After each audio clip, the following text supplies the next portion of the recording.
പിന്നെ ഉടമ്പടി എടുത്ത് എന്താണ് ഇതിനകത്ത് കിട്ടിയെന്ന് ചോദിച്ചാൽ കിട്ടാത്തത് എനിക്കൊന്നുമില്ല.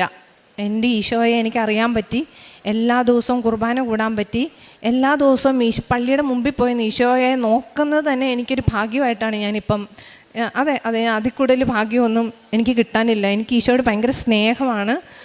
അത് തന്നെയാണ് എൻ്റെ ഭാഗ്യമെന്ന് ഞാൻ വിശ്വസിക്കുന്നു. പിന്നെ ഞാൻ പ്രേക്ഷിത പ്രവർത്തനമായിട്ട് ചെയ്തത് ഞാൻ പറഞ്ഞില്ലേ, എനിക്ക് ഏറ്റവും ബുദ്ധിമുട്ടുള്ള കാര്യമായിരുന്നു മറ്റുള്ളവരുടെ മുമ്പിൽ കൊണ്ട് കൈ നീട്ടി പത്രം കൊടുക്കുക എന്നുള്ളത്.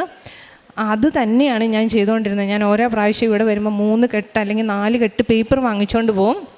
എന്നെ എല്ലാവരും കളിയാക്കി, എൻ്റെ വീട്ടുകാരും ഒക്കെ എന്നെ എല്ലാവരും കളിയാക്കാത്ത ആൾക്കാരില്ല. നിനക്കിത് എന്തിൻ്റെ അസുഖമാണ്, ഇതും കൊണ്ട് നടന്ന് നാണമാകുന്നില്ലേ എന്ന് എപ്പോഴും ചോദിക്കും. എന്നാലും ഞാൻ ഇവരൊന്നും കാണാതെ അറിയാതെയാണ് ഞാനിത് പോയി കൊടുത്തോണ്ടിരുന്നത്.